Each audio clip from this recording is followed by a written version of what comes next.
বাবা, আমার হাতে আর বেশি সময় নেই। এখন আমার উপরে ডাক চলে এসেছে। আমাকে এখন যেতে হবে। তোর মাকে তোদের কাছে রেখে গেলাম। আর তোর মা যতদিন বেঁচে থাকবে, তোরা দু ভাই কখনো আলাদা হোস না। তুমি কি বলছো বাবা?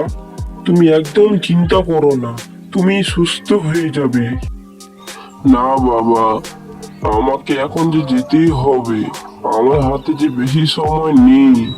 বাবা, ওই সব কথা বাদ দাও। এখন তুমি বিশ্রাম নাও তো। তুমি এখন ঘুমিয়ে পড়ো।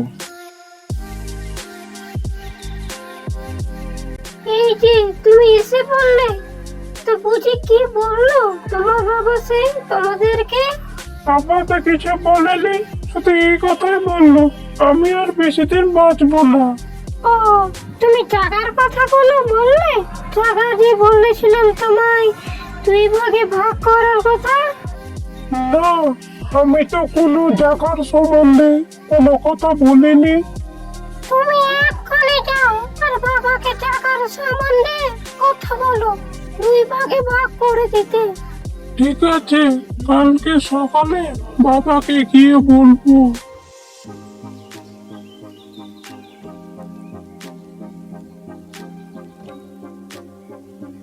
বাবা, তোমাকে একটা কথা বলার ছিল। কি কথা বলবি, বল। বলছি কি বাবা, তোমার বৌমা বলছিল তুমি তার বেশি দিন বাঁচবে না। আমাদের দুই ভাইকে যদি জায়গাগুলো সমান ভাগে ভাগ করে দেওয়া যেত, তাহলে আর কি ভালো হতো।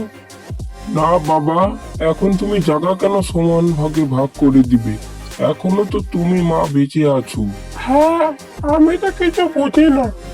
বাবা মা মরে গেলে তখন তুমি একাই সেই সম্পত্তি ভোগ করার বুদ্ধি করছো না। এই কি ছোট, তোর সম্পত্তি আমি কেন নিতে যাব? দেখ বাবা, তোদের ভাই ভাই ঝামেলা করার কোনো দরকার নেই।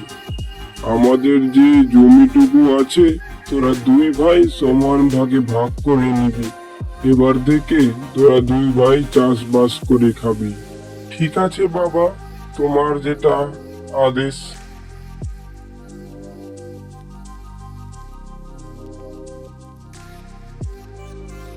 কি বললো তোমার ভাই বাবাকে?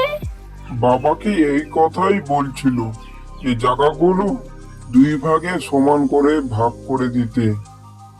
ও, এই কথা। তো এখনো তো বাবা মা বেঁচে আছে, জায়গাগুলো কিভাবে ভাগ করার কথা বলে ও? সব ওই বইয়ের কথা শুনে ওই কাজ করছে। আমিও জানি, ও এর বইয়ের কথাই শুনে এ কাজ করছে। আচ্ছা, ওইসব কথা বাদ দাও। ও তো ছোট, ও শহরে পড়াশোনা করে বড় হয়েছে। তো ওকে তুমি একটু চাষবাস করতে শিখিয়ে দিও।